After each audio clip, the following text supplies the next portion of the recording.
ओम शांति।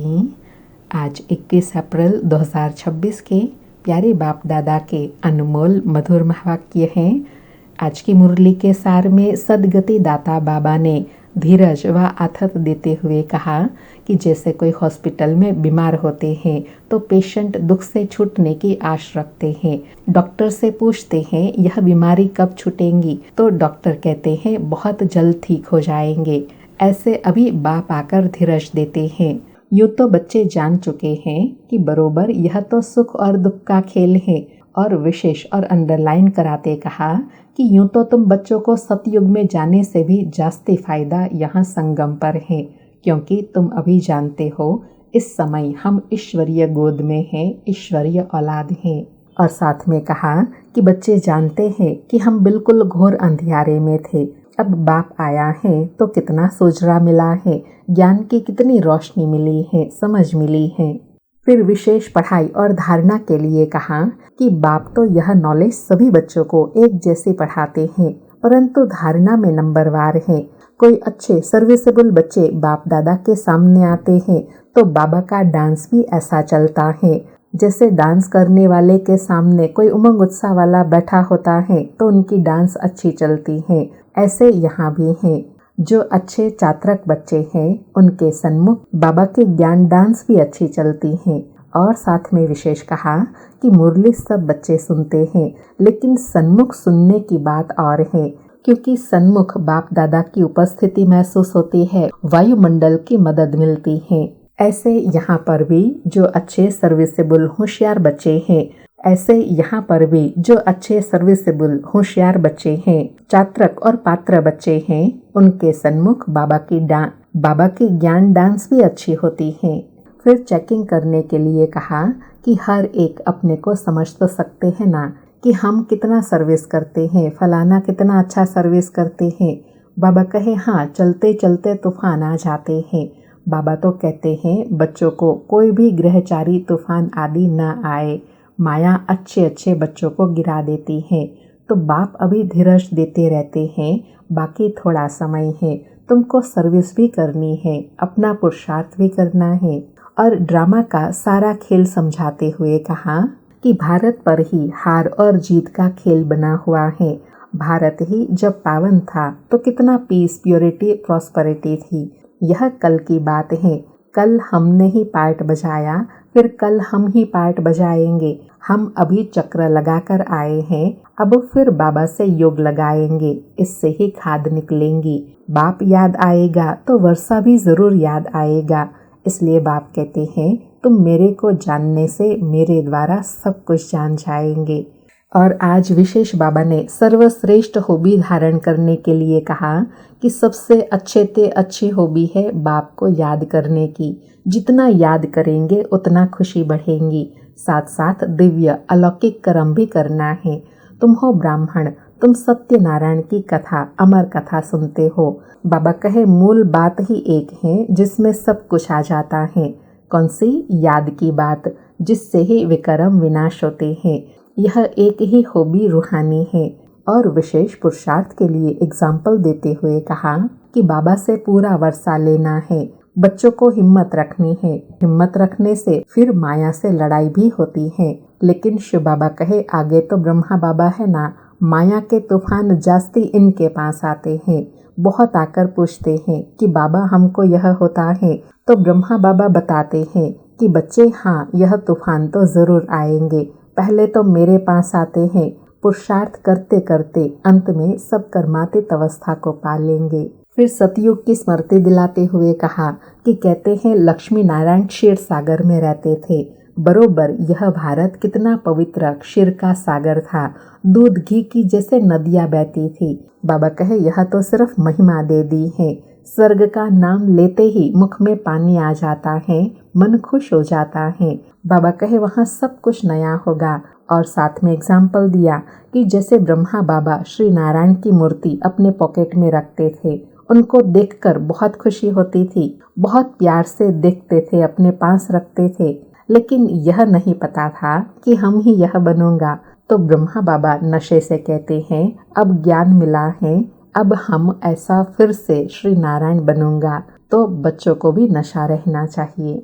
और याद के लिए कहा कि बाबा हमको राजयोग सिखा रहे हैं, तुम बच्चों को बहुत खुशी होनी चाहिए, बाकी थोड़ा समय है, शरीर को कुछ न कुछ तो होता रहता है। बाबा कहे अब यह तुम्हारा अंतिम जन्म है, अब तुम्हारे सुख के दिन आते हैं, तुमको अभी ज्ञान का तीसरा नेत्र मिला है, मूल वतन, सूक्ष्म वतन, स्थूल वतन को अच्छी रीति जानते हो, यह तुम्हारा ज्ञान का स्वदर्शन चक्र सदा फिरता रहे तो सदा खुशी बनी रहेंगी। और साथ में कहा सदा यह भी नशा और स्मृति बनी रहे कि इस समय हमको बेहद का बाप टीचर बन पढ़ाते हैं, परंतु नई बात होने के कारण भूल जाते हैं, नहीं तो बाबा कहने से ही खुशी का पारा चढ़ जाना चाहिए। फिर और संगम की महिमा बताते कहा कि संगम पर तुम दोनों को जान सकते हो, पुरानी दुनिया और नई दुनिया, कलयुग और सतयुग को जान सकते हो कि अभी हम दुख से सुख में जा रहे हैं। मुंह है दिन तरफ और लात है रात तरफ। अब इस दुनिया को लात मारनी है, अर्थात बुद्धि से भूलना है। और साथ में याद की विधि बताते कहा कि आत्मा जानती है कि अब हमको वापस घर जाना है, बहुत पार्ट बजाया, ऐसे ऐसे अपने साथ बातें करनी होती हैं। अब जितना बाप को याद करेंगे उतना ही कट निकलेंगी, जितना बाप की सर्विस पर रहे सामान बनाएंगे उतना ही बाप का शो कर सकेंगे। और लास्ट में नशा दिलाते कहा कि तुम बच्चों का अब दिमाग ज्ञान से भरपूर हो गया है, खुशी का कितना पारा चढ़ता है, सारी नॉलेज तुम बच्चों के पास है, नॉलेजफुल बाप से नॉलेज मिल रही है, फिर हम ही जाकर लक्ष्मी नारायण बनेंगे, कितनी गुह्य बातें समझने की हैं, इसका सिमरण कर सदा खुशी में रहना है। और साथ में कहा कि यह बेहद की हिस्ट्री ज्योग्राफी ईश्वर ही जाने और ईश्वर के तुम बच्चे जानो, पवित्रता सुख शांति की स्थापना कैसे होती है, इस हिस्ट्री ज्योग्राफी को जानने से तुम सब कुछ जान जाएंगे। सुनते हैं प्यारे बाप दादा के अनमोल मधुर महावाक्य। आज बाबा कहे मीठे बच्चे, ज्ञान सागर बाप आए हैं, तुम बच्चों के सन्मुख ज्ञान डांस करने, तुम होशियार सर्विसेबल बनो तो ज्ञान डांस भी अच्छी हो। मीठे बच्चे, ज्ञान सागर बाप आए हैं, तुम बच्चों के सन्मुख ज्ञान डांस करने, तुम होशियार सर्विसेबल बनो तो ज्ञान की डांस भी अच्छी हो। आज मुरली से प्रश्न है, संगम युग पर तुम बच्चे अपने में कौन सी हॉबी आदत डालते हो? उत्तर में बाबा कहे याद में रहने की, यही है रूहानी हॉबी। इस हॉबी के साथ साथ तुम्हें दिव्य और अलौकिक कर्म भी करने हैं।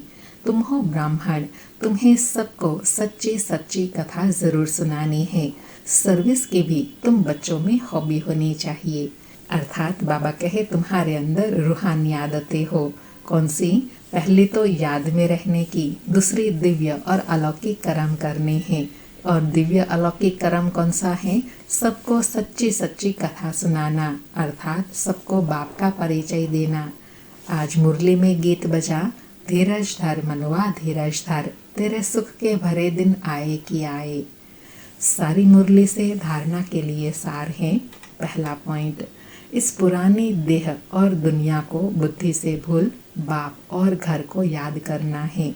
सदा इसी खुशी में रहना है कि अभी हमारे सुख के दिन आए कि आए। दूसरा पॉइंट, नॉलेजफुल बाप से नॉलेज मिल रही है, उसका सिमरण कर दिमाग को पूर्ण अर्थात भरपूर रखना है। देह अभिमान में आकर कभी भी किसी प्रकार का गुटखा नहीं खाना है। आज बाबा का वरदान है, सदा एक रस स्थिति के तखत पर विराजमान रहने वाले बाप दादा के दिल तख्त नशीन भव।